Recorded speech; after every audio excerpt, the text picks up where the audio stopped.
gospel is not one of my favorites. As a matter of fact, I can get a little frustrated with Jesus in this one. Do not worry, he says. Do not worry about tomorrow.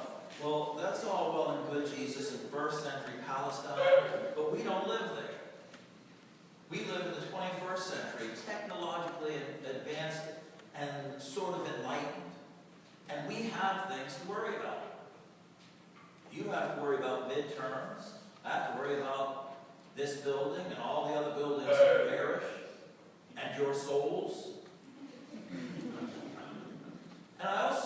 And you also have to worry about that moment in time, that unknown moment in time, when Jesus comes back. Will we be prepared? To me, this teaching of Jesus of do not worry is actually more difficult than his teaching about love your enemy. Because you can love your enemy from far away. But tomorrow comes again and again and again and again.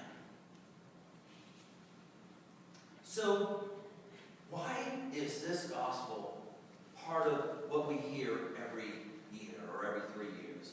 Why is this part of the gospel? What is Jesus trying to teach us? Because he is trying to teach us something, not just those who heard him then, but us too.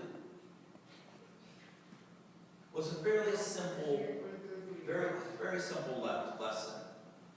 It has 2 points.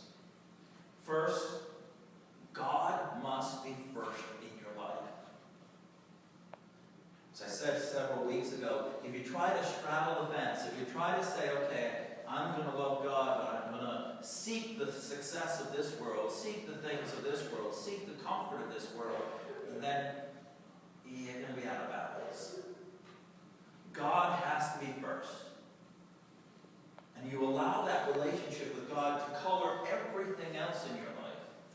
How you live with your family, how you live with your roommates, how you study for an exam, how you treat one another on campus. And the second part of that is, the lesson that Jesus is trying to teach us, is that if you do that,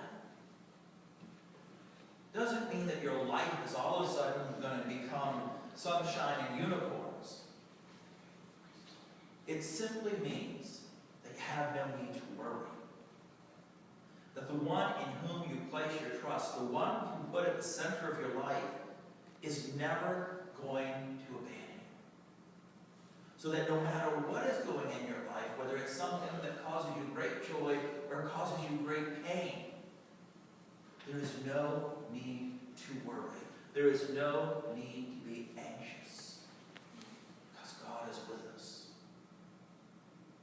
Worrying doesn't add anything to our joyful moments, and it makes a bad situation even worse. Worrying can get us stuck in a spiral that leads down to despair and hopelessness. But holding on to God in all the moments of our life, having God at the center of our lives, means we always have something to hope for. We always have reason to rejoice that tomorrow comes. So as frustrated as I get with Jesus about this teaching of not worrying, and simply because I'm a gold medal warrior, this teaching is so important for us today in our advanced, technological, enlightened world. So, in 3 days, we begin the season of Lent. And may I suggest that we all try something new this Lent? Instead of just giving up chocolate, or giving up beer, which I know most of you will do. Right? Anyone? Oh, I have 2. All right. Excellent. Instead of just